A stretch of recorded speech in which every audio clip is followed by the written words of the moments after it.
Hej og velkommen til Mr. Chili-smagning.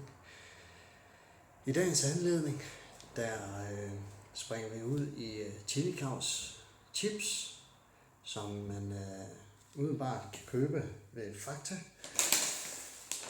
Og indtil videre er der to varianter.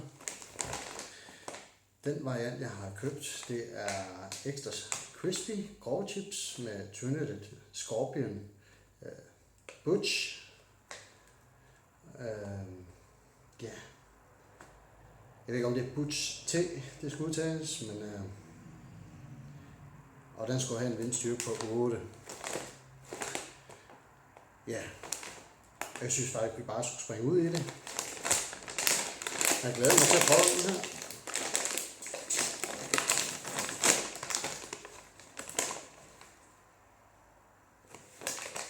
Det dufter bare ganske mindre chips.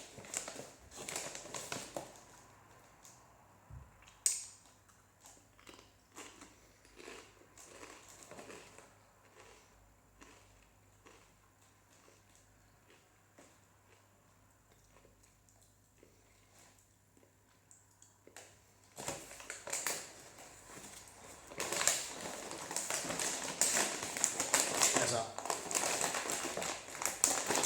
umiddelbart så vil jeg ikke sige, at de er voldsomt stærke.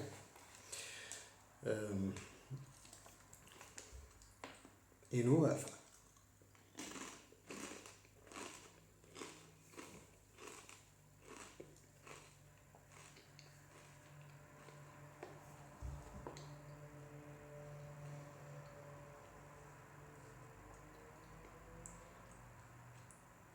Faktisk ikke tosset. Den er de sluppet rigtig godt sted med. Hvis man godt kan lide noget, der er stærkt, så er de her rigtig gode. Jeg tror også en rigtig god dressing, ganske meget neutral dressing, og så med dem her, det vil være super kombination. Helt klart anbefalet for 10 år. You have received a new message. Undskyld, da de kom besked ind, men ja, det vil jeg faktisk meget anbefale. Så en pose her koster 14 kroner inde i Fakta. Jeg ved faktisk ikke, om man kan købe dem andre steder, men det er i hvert fald, jeg har købt den her. Så tag ind og prøv at smide de 14 kroner for en god pose. Varm anbefale. Og så ses vi endnu en anden gang. Stay tuned.